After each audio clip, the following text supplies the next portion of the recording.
네, 자 여러분 이어서 앞 시간 이어서 638페이지 4번 보시겠습니다. 다음 중 여전히 상계인데요. 상계에 관한 설명 중 옳지 않은 것은 1번 중과실로 인한 불법행위 손해배상 채권을 수동채권으로 하는 상계는 금지되지 않는다. 네, 앞 시간에 했었습니다. 고의로 인한 손해배상 채권을 수동채권으로 하는 상계는 금지되지만 과실, 네? 물론 중과실 포함해서 이것은 금지되지 않는다. 그다음 2번 쌍방의 채무가 이행지가 다른 경우에도 상계할 수 있다. 네, 당연하죠. 이행지 다른 경우에도 그건 뭐 관계가 없죠. 그다음 3번 이 소멸시효가 완성된 채권이 완성 전에 상계할 수 있었던 것이면 채권자는 상계할 수 있다. 이거 여러분 총칙에서 나오지 않았습니까? 네, 그렇죠. 갑의 을에 대한 채권 100만 원 채권 있고 제가 그랬고, 자 예를 한번 을의 갑에 대한 채권이 또 맞물려 있어요. 얘가 이제 60의 채권이 있고 60의 채권이 있다 하자고요.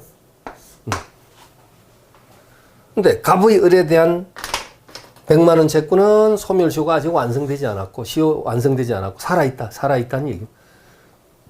을의 갑에 대한 60의 채권은 이건 시효가 완성됐어요. 시효가 완성돼 가지고 소멸했어. 근데 이 을의 갑에 대한 이 채권이 소멸시효가 완성되기 전에, 시효 완성되기 전에 상계적상에 있었던 때는, 그러니까 시효가 완성되지 않았더라면 상계를 칠 수 있는 적절한 상황에 있었던 때는 이를 자동채권에서, 시효가 이미 완성된 이 채권을 무슨 채권에서? 자동채권으로 해서 상계할 수 있다. 응? 상계할 수 있다. 그래서 이를 자동채권에서 상계할 수 있다. 그래서 을은 갑한테 이미 자신의 그 자동채권은 이미 소멸시효가 완성됐다 하더라도 소멸시효 완성되기 시효 제도가 만약에 없었다라고 한다면, 아니면 시효가 완성되기 전이라면 상계적상에 있었던 때는 이를 자동채권에서 상계할 수 있다. 까고 을은 갑한테 40만 원만 주면 되겠네요. 그죠? 40만 원만 변제하면 되겠네요. 그 얘기였죠. 그래서 소멸시효가 완성된 채권이 그 완성 전에 상계할 수 있었던 것이면 채권자는 상계할 수 있다. 그다음에 4번 상계의 의사표시가 있으면 쌍방의 채무는 상계의 의사표시가 있었던 시점을 기준으로, 여기 틀렸네요. 상계 의사표시가 있었던 시점이 기준되는 게 아니라 상계적상에 있을 때, 즉 상계할 수 있는 때, 상계적상에 놓인 때라고 하죠. 그때로 소급해서 소멸합니다. 네, 상계하게 되면 소급표가 있죠. 그래서 해설의 밑줄 좀 치세요. 해설의 제일 밑에서 두 번째 줄. 제일 밑에서 두 번째 줄. 자동채권과 수동채권은 상계 표시시가 아니라 상계할 수 있는 때, 즉 두 채권이 상계적상에 놓였을 때, 이때 소급하여 소멸한다.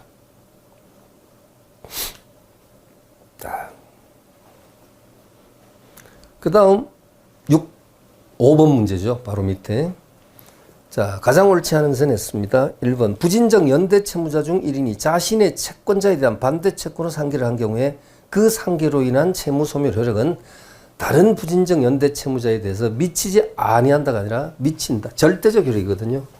이건 부진적 연대채무에서도 그렇지만 보통의 연대채무에서도 절대적 효력이거든요. 상계는. 그래서 아까 그랬습니다. 갑이 채권자고요.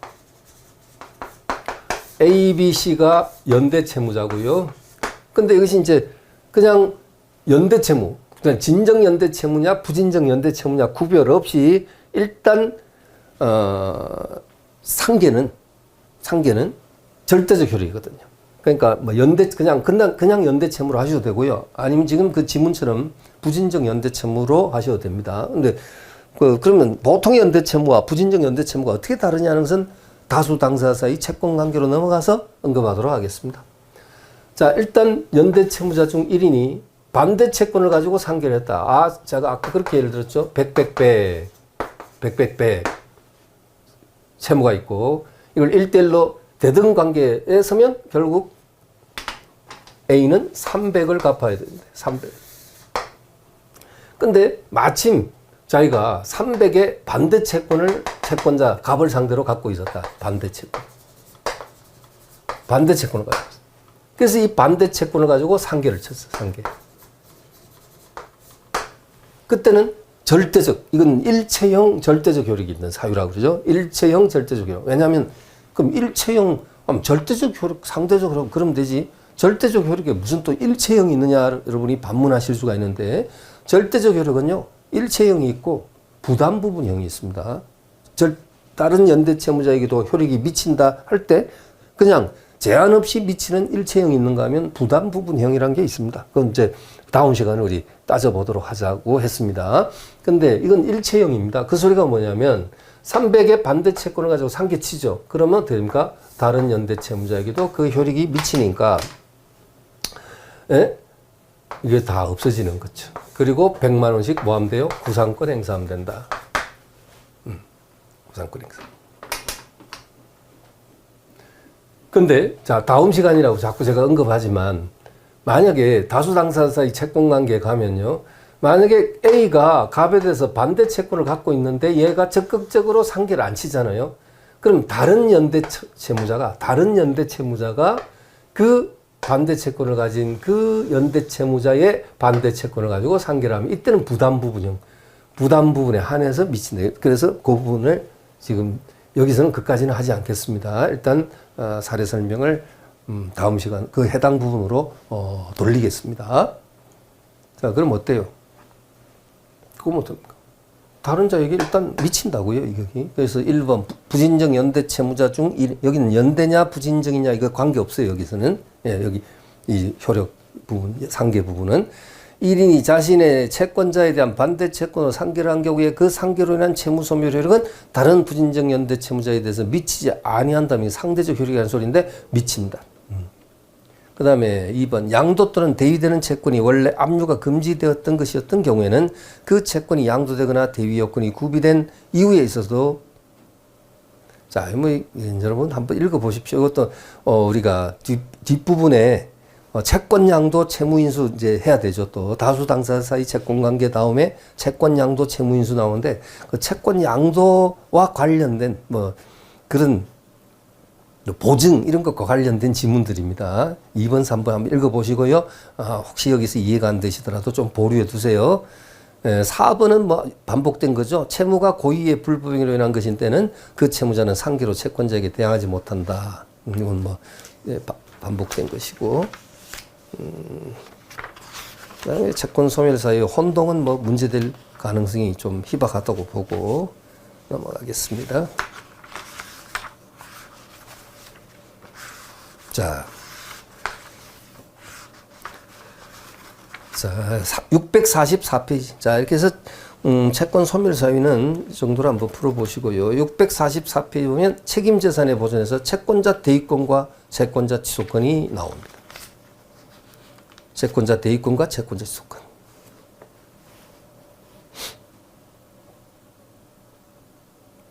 네.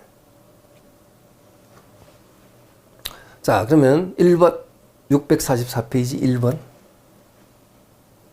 채권자 대위권에 관한 설명으로 가장 옳지 않은 것은 자, 일단 채권자 대위권 그림을 한번 또 이렇게 그려보고 진행하도록 하겠습니다.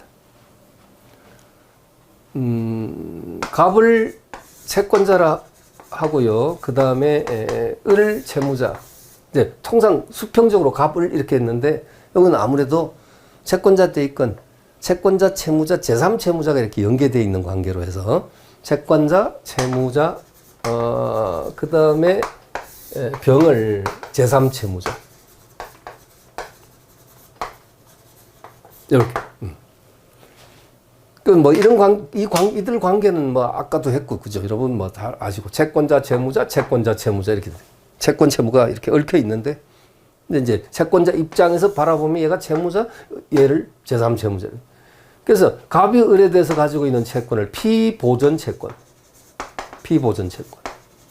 그 다음에 이제 얘가 채권자가 채무자를 대위하여 제3채무자를 상대로 해서 채권자 대위권을 행사한다. 이게 이제 핵심이니까 이 앞으로의 문제 해결에 이제 중요한 민법 제 404조, 404조에 규정되어 있는 이 채권자 대위권의 모습이니까 채권자가 누구를 대위하여? 채무자를 대위하여 누구를 상대로? 제3채무자를 상대로 권리를 행사하는 것이 채권자 대위권이죠. 그래서 이 채권자 대위권은 406조에 규정되어 있는 채권자 취소권과 달리 이것은 재판상 반드시 재판상 행사해야 되느냐? 그러하지 않다. 재판상 재판 외 무방하다. 모두 무방하다. 그래서 일단 채권자가 채무자에 대해서 가지고 있는 채권을 피보전 채권이라 그러고, 그 다음에 이제 채무자가 제3채무자에 대해서 가지고 있는 채권을 뭐라 합니까? 피대위 채권. 그래서 이 채권을 지금 얘가 적극적으로 채권 행사를 적극적으로 안 하니까 갑이 을을 대위하여 행사하는 거죠. 그래서 을의 병에 대한 채권을 피대위 채권. 이렇게 일단 구분하고요.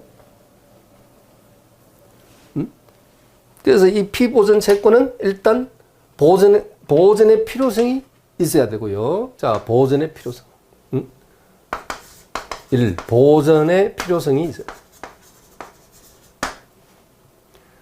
예? 그 다음에 이 피보전 채권이라는 것은 이행기에 도래한다. 원칙적으로. 물론 예외가 있습니다. 이행기 도래가 돼야지, 피보전 채권이 이행기 도래했어야지 채권자는 제3채무자 상대로 뭐 할 수 있다고요? 채권자 대위권 행사할 수 있다.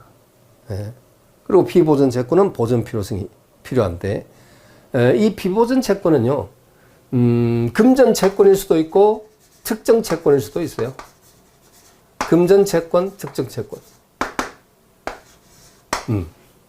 근데 금전 채권일 때는 채무자의 무자력을 요한다. 금전 채권일 때는 채무자가 무자력의 것을 요합니다. 무자력. 이 공간이 좀 부족하네. 무자력, 동그라미 이렇게 할게요. 근데 특정 채권일 때는 채무자의 무자력의 것을 요하지 아니한다. 그럼 금전 채권은 알겠는데 피보전 채권이 금전 채권일 때는 이 채권자가 채권자 대위권 행사하려면 채무자의 무자력을 요하는 것, 이것도요, 언제나 그런 건 아닙니다. 이게 원칙이란 거예요. 무자력을 요한다는 게 원칙. 예외가 있을 수도 있습니다. 나중에 이 문제 다 해결 할 때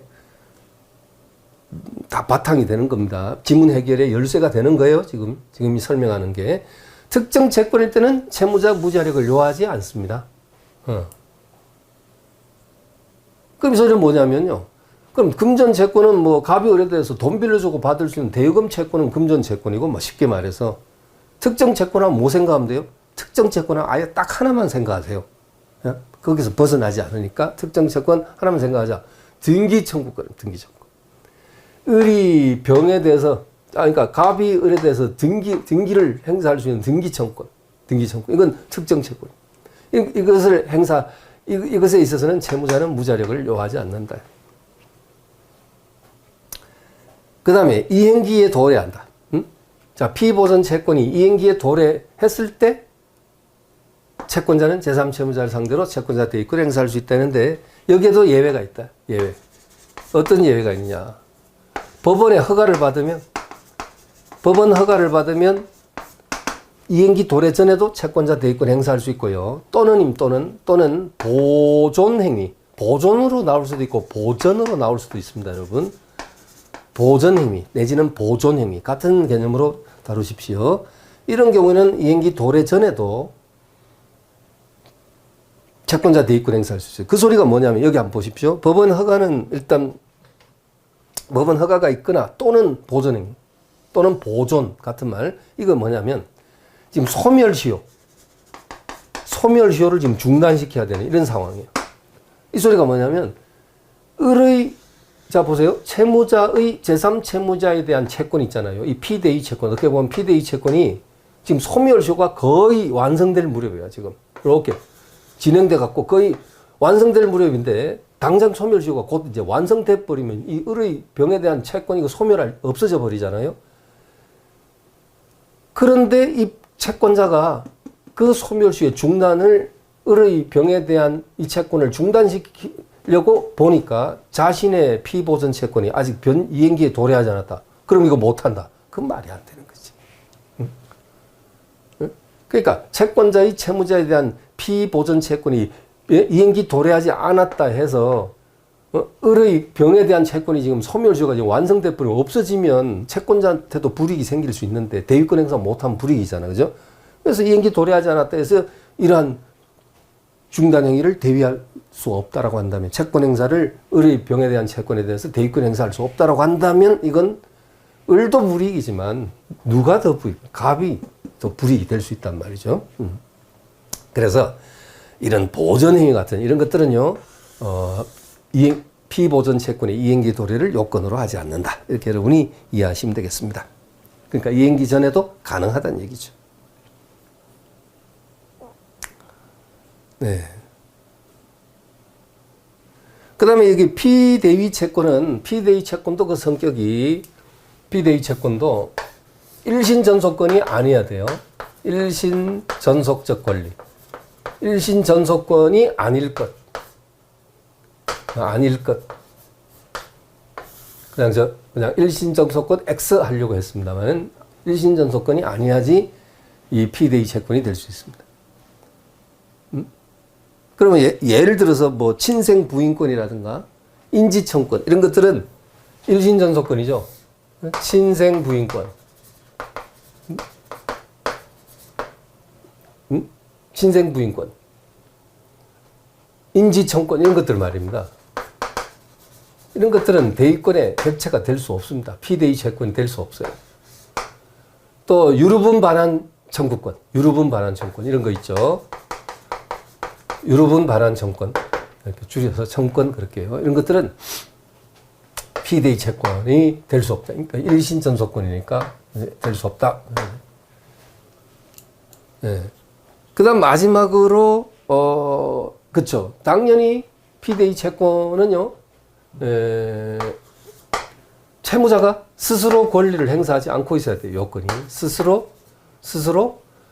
행사를 하지 않고 있을 때, 이 권리 행사를 하지 아니하고 있을 때, 이때 스스로 권리 행사를 하지 않고 있을 때 대위권에 객체가 된다 이렇게 보죠. 자 그러면 그렇죠. 이렇게 이제 보고 바로 문제 한번 접목시켜 보겠습니다. 1번 문제 1번 질문. 계약의 승낙은 일신전속권에 해당하지 아니하므로 특별한 사정이 없는 한 특정 채권 보존을 위한 채권자 대위권의 목적이 될 수 있다는데 물론 말입니다, 여러분. 물론 승낙이란 것은 일신전속권에는 해당되지 않는 건 맞아요. 승낙이 뭐죠? 청약과 승낙할 때. 내 땅 사겠느냐? 사겠다. 청약 묻고 그에 대해 답변 승낙. 우리 채권 강론에 가면 계약 총론에서 나오겠죠? 승낙이라는 것은 일신전속권은 아닙니다. 하지만 이건 승낙이라는 것은 승낙함으로써 새로운 법률행위가 탄생되는 거죠. 우리가 계약은 청약과 승낙이 합치됨으로써 뭐가 이루어지죠? 계약. 즉 나아가서 법률행위가 성립되죠. 그러니까 이 승낙은 새로운 어떤 그 권리 의무가 발생되는 것이기 때문에 이 승낙은 채권자의 대위권의 목적이 될 수 없습니다. 채권자 대위권의 목적이 될 수 있다 했는데 될 수 없다.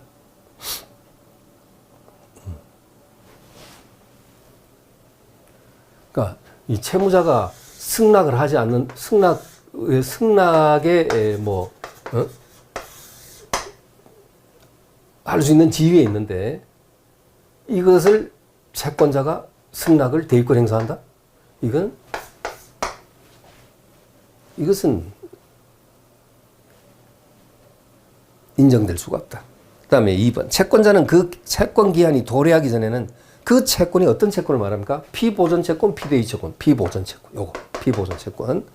채권자 자신의 채권을 말한 거죠. 채권자는 그 채권, 즉 피보전 채권이 기한이 도래하기 전에는 법원의 허가 없이 채권자 대위권을 행사하지 못하나 보존행위는 할 수 있다. 네? 보존행위. 예를 들면 시효 중단 행위, 이행의 청구 이런 거 있죠. 이런 것들은 지금 여기 썼죠. 소멸시효 중단의 이행의 청구 같은 거. 이행의 청구. 이거죠. 이런 것들은 법원 허가 없이도 할 수 있다. 그 다음에 3번.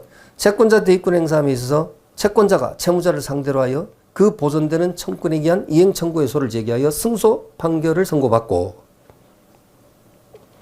그 판결이 확정되면 자 일단 가위 을을 상대로 해서 승소 판결을 받고 그죠? 판결이 확정되면 제3채무자는 그 청구의 존재를 더 이상 다툴 수 없는 것이 원칙이다. 예. 갑의 을에 대한 피보전 채권에 대해서 승소 판결이 확정됐다. 이런 경우에는 제3채무자는 더 이상 을의 갑에 대한 채무 부분에 대해서 다툴 수 없는 것이 원칙이다. 4번 채권자 대위권 행사가 채무자의 자유로운 재산관리 행위에 대한 부당한 간섭이 된다는 등의 특별한 사정이 있을 때는 보존의 필요성이 부정될 수 있다. 이 채무자의 어떤 자유로운 재산관리 행위에 부당한 간섭이 될 수 있다면 채권자 대위권 행사가 부정될 수 있다. 그 다음 5번 채권자 대위 소송이 제기되고 채무자가 이를 알게 되면 채권자가 제3채무자를 상대로 해서 만약에 소송이 제기되고 그 사실을 채무자가 알게 되었다면 채무자가 피대위 권리를 처분하여도 즉 을의 병에 대한 권리를 처분하여도 이로써 채권자에게 대항하지 못한다. 그리고요 본래 자 곧 또 나올 겁니다. 그리고 채권자가 이 채권자 대위권을 행사한 것은요 그 사실을 채무자에게 통지를 해야 됩니다. 근데 만약에 채권자 대위권을 행사한 것에 대해서 통지하지 않아도 채무자가 알고 있을 때는 그때는 굳이 통지하지 않아도 효과가 생기고요. 보시다시피 방금 채권자 대위권을 이렇게 소송이 제기되고 채무자가 알게 됐다는 거죠. 이런 경우에 이 채무자가 그 피대위 채권을 다른 자에게 처분하더라도 그 처분의 효과는 채권자에게는 미치지 아니한다. 그 처분하더라도 그러고서 채권자에게 대항하지 못한다. 자, 그 다음에 2번 문제. 시작하면서 또 까다롭죠. 2번 채권자 대위권에 관한 설명 중 가장 옳지 않은 것은 1번 변제기가 도래하고 자 여기 이행기가 곧 변제기잖아요. 변제기가 도래하고 보전 필요성이 있는 것이면 자 지금 뭘 칭하고 있죠? 피보전 채권을 칭하고 있습니다. 변제기 도래하고 그 다음에 보전 필요성이 인정되는 것이면 금전 채권, 종료 채권은 물론 특정물 채권도 피보전 채권이 될 수 있다. 금전 채권, 종료 채권, 특정물 채권 될 수 있다. 특정물 채권, 등기청권 연상하시면 된다.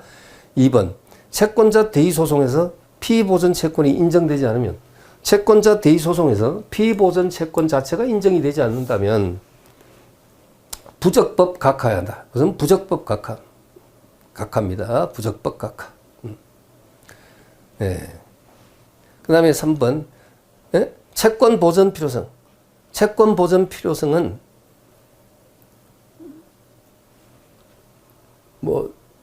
금전 채권일 때는 채무자 무자력을 요한다 그랬고요. 자, 사실심 변론 종기를 당시를 기준으로 판단하여야 하며 그 입증 증명 책임은 채권자에게 있다. 내가 무자력자다. 금전 채권의 경우에는 무자력을 요하는데 그래서 사실심 변론 종기를 시를 기준으로 해서 판단해야 되고 증명 책임은 채권자에게 있다. 그 다음에 4번 피보전 채권이 특정 채권 이번엔 비금전 채권 등기청권 예를 들어서 이런 경우에도 채무자의 무자력을 요건으로 한다? 틀렸다. 특정 채권일 때는 무자력을 요하지 아니한다. 그리고 금전 채권일 때 무자력을 요한다. 이건 원칙이 그렇고 예외가 있을 수 있습니다. 네, 예외가 있을 수 있습니다. 자, 그 다음에 다음 페이지 646페이지의 요건의 1번 보겠습니다. 1번. 자, 채권자 대위권에 관한 설명 중 가장 옳지 않은 것은 1번 상소 제기와 마찬가지로 종전 재심 대상 판결에 대하여 불복하여 종전 소송 절차의 재개, 속행 및 재심판을 구하는 재심의 소 제기는 대위권의 목적이 될 수 없다. 네. 그렇습니다. 재심의 소 제기 거기다 밑줄 쳐주시죠. 재심의 소 제기는 대위권의 목적이 될 수 없다. 2번 매수인이 매도인에 대해서 가지는 토지거래 허가 신청 절차의 협력 의무의 이행 청구권도 채권자 대위권 행사에서 보존될 수 있는 채권에 해당된다. 좋습니다. 토지거래 허가구역에서 왜 허가 절차 협력 청구권 있잖아요. 허가 절차 협력 청구권. 그것도 대입권 객체가 될 수 있다. 3번 채권자가 양수한 임차 보증금 이행을 청구하기 위하여 임차인의 가옥 명도가 선이행되어야 할 필요가 있어서 그 명도를 구하는 경우에는 그 채권의 보전과 채무자인 임대인의 자력 유무와는 관계가 없는 일이므로 무자력을 요건으로 한다고 할 수 없다. 네. 지금 이것은 채권 이 그림을 빗대어서 보면요, 갑이 임차 보증금 양수인이에요. 채권 양수인. 채권 양수인인데 이 채권은 어떤 채권의 양수이냐? 임차 보증금. 이게 여러분 이 상황 설정하기가 상당히 까다롭습니다. 이 채권은 임차 보증금, 반환 채권, 보증금. 그러면 채무자는 누구냐? 채무자 을이거든요. 이 채무자는 누구냐면요, 임대인이 여기 채무자면 채무자. 그러면 제3채무자가 누구냐? 제3채무자는요, 임차인이에요, 임차인. 이렇게 된 거예요. 제3채무자 땡땡 학교 칠판에 땡땡. 이런 거. 이런 상황입니다. 그래서 이 갑이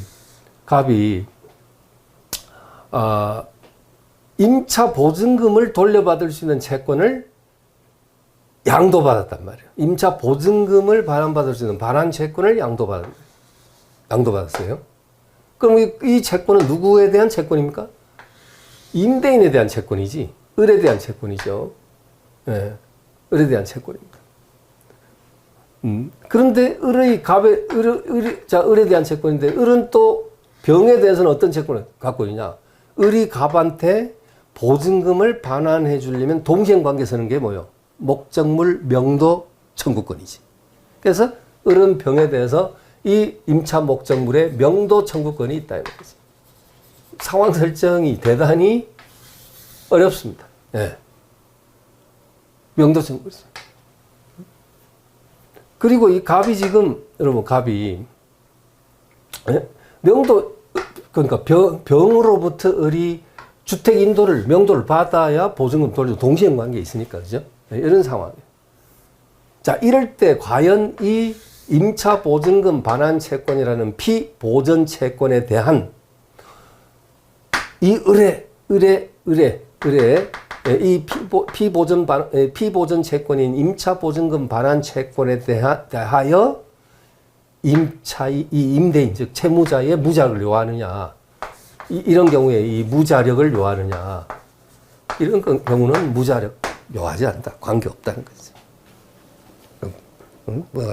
상당히 한번 여러분 3번 지문 한번 읽으면서 접목 한번 해보시죠. 여기다가 채권자가 양수한 임차 보증금 이행을 청구하기 위하여, 이 채권자를 갑으로 보시고요, 청구하기 위하여 임차인의 가옥 명도가 선 이행되어야 할 필요가 있어서, 병의 을에 대한 가옥 명도가 선 이행되어야 할 필요가 있어서, 그래야지 이제 원활하게 보증금 반환 채권을 행사할 수 있으니까, 그 명도를 구하는 경우에는 채권의 보전과, 즉 그 말은 피보전 채권과 채무자인 임대인의 자력 유무는 관계가 없는 것이기 때문에 무자력을 요건으로 한다고 할 수 없다.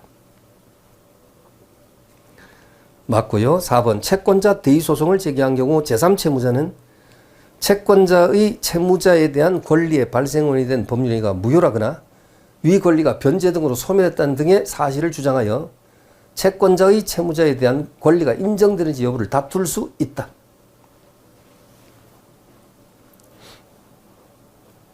다툴 수 있다.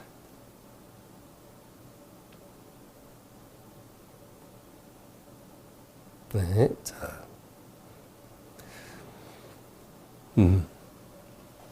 자, 오른쪽 페이지 해설, 자, 밑줄 하나 치고 가시죠. 제일 위에 보면요, 오른쪽 페이지 채권자 대의소송에서 제3채무자가 채권자의 채무자에 대한 권리 발생원이 된 법률행위가 무효라거나 변제 등으로 소멸했다는 등의 사실을 주장하여 채권자의 채무자에 대한 권리가 인정되는지를 다툴 수 있는지 여부 적극했습니다. 거기까지 됐습니다. 그다음에 5번 유류분 반환 청구는 그 재산권적 성격에 하여 원칙적으로 채권자 대위권의 목적이 될 수 있다. 틀렸죠. 저것도 해설 밑줄. 자, 오른쪽에 해설 제일 밑에서 네 번째 줄 사건번호 옆에 유류분 반환 청구는 그까지만 밑줄. 유류분 반환 청구는 그까지만 밑줄 치고 그 다음 줄 끝에 행사상의 일신 전속성을 가진다고 보아야 하므로 그 권리 성격이 행사상의 일신 전속. 유류분 반환 청구는 뭡니까? 그죠? 피상속인이 상속 재산을 유증이나 이런 것에 의해 가지고 예를 들면 전부 제3자에게 그냥 예를 들어서 재단법인에 귀속시키는 그와 같은 행위를 했다 하더라도 상속인의 지위에서는 자 직계 비속과 배우자는 법정 상속분의 2분의 1까지는 유류분이 인정되고 그다음 직계 존속 물론 이제 직계 비속이 없는 경우가 되겠죠. 직계 존속이 존속이나 또는 형제 자매가 상속인의 지위에 설 때는 법정 상속분의 3분의 1까지를 유류분으로 인정하죠. 가족법 쪽에 가면 또 문제가 나오겠죠. 그래서 그 유류분 반환 청구권, 이 유류분 반환 청구는 그 다음 줄 끝에 행사상의 일신 전속성을 가진다고 보아야 하므로 이것은 마지막 줄에 채권자 대위권의 목적이 될 수 없다. 될 수 없다. 여기 칠판에 아까 여기 칠판에 친생부인권, 인지청구권, 유류분 반환 청구권 이것들은 비대위 채권이 될 수 없다. 그랬었죠. 네. 자, 649페이지 4번 문제. 4번.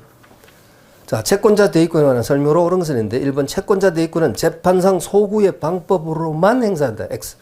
재판상 소구의 방법으로만 해야 되는 것은 채권자 대위권이 아니고 채권자 취소권이라는 사실 여러분 잘 알고 있습니다. 네. 이 채권자 대위권은 재판상 재판외로 부방하다. 2번 채권자가 채무자를 상대로 이행 청구해소를 제기하여 패소 확정 판결을 받았으면 이를 피보전 권리로 한 채권자 대위 소송은 채권 보전의 필요성이 없는 때에 해당하여 부적법함으로 각하여야 한다. 그러니까 피보전 채권이 인정이 안 되면 이건 부적법 각하해야 된다. 네, 했습니다.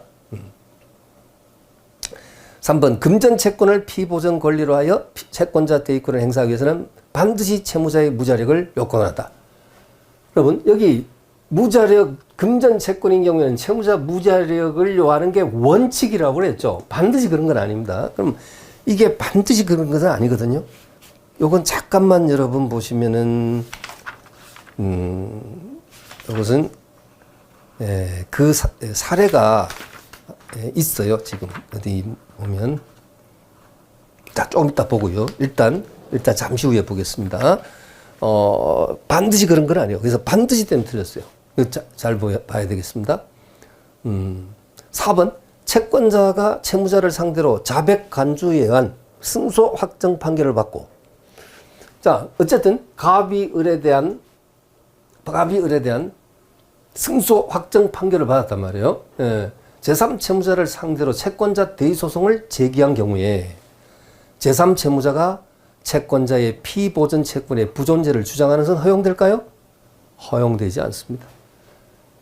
분명히 채무자의 자백 간주에 의한 채권자의 채무자에 대한 승소 확정 판결이 떨어졌다 했습니다. 자, 이런 경우 그리고 갑이 병을 상대로 채권자 대위 소송을 제기했을 때 이때 이 제3채무자가 피보전 채권의 부존재를 주장하는 것은 허용되지 않는다. 다툴 수가 없다. 그래서 해설 여러분 자 보세요. 그 해설의 제일 밑에 것이 아니고 2항 말고 그 위에 보죠. 밑에서 한 8번째 줄 올라가면 여기 는 경우에 있어서도 그 다음 나오죠. 채권자인 원고는 거기서부터 한 넉 줄 묶어버리시죠. 한 5줄 됩니다. 채권자인 원고는 채권의 존재 사실 보전의 필요성. 채권의 존재 사실이 뭐예요? 피보전 채권의 존재 사실 또는 보전 필요성, 기한의 도래 등을 입증하면 족한 것이지 채권의 발생 원인 사실, 그 채권이 제3채무자인 피고에게 대항할 수 있는 채권이라는 사실까지는 입증할 필요가 없고 따라서 채권자가 채무자를 상대로 하여 그 보전되는 채권에 기한 이행 청구의 자 여기 결정적으로 이 부분은 여러분 좀 잘 보이게 밑줄 채권자가 채무자를 상대로 하여 그 보전되는 청구권에 기한 이행 청구의 소를 제기하여 승소 판결이 확정되면 제3채무자는 더 이상 피보전 채권의 존재를 다툴 수가 없다. 당연히 그 청구권의 존재를 다툴 수가 없다. 그 부분이죠. 다툴 수가 없다. 그랬습니다.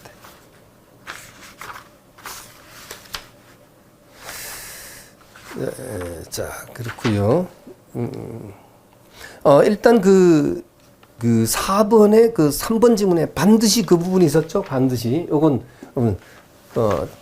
예외가 나옵니다. 그래서 10번 지문. 자, 문제 잠깐만요. 653페이지. 지금 정식으로 푸는 건 아니고요. 653페이지 10번 문제의 2번 지문.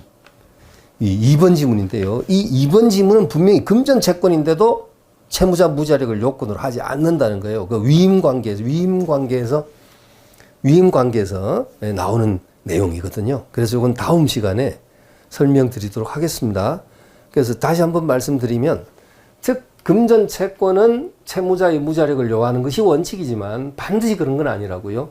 그래서 그 사례가 지금 653페이지 10번 문제의 2번 지문은 분명히 피보전 채권이 금전 채권입니다.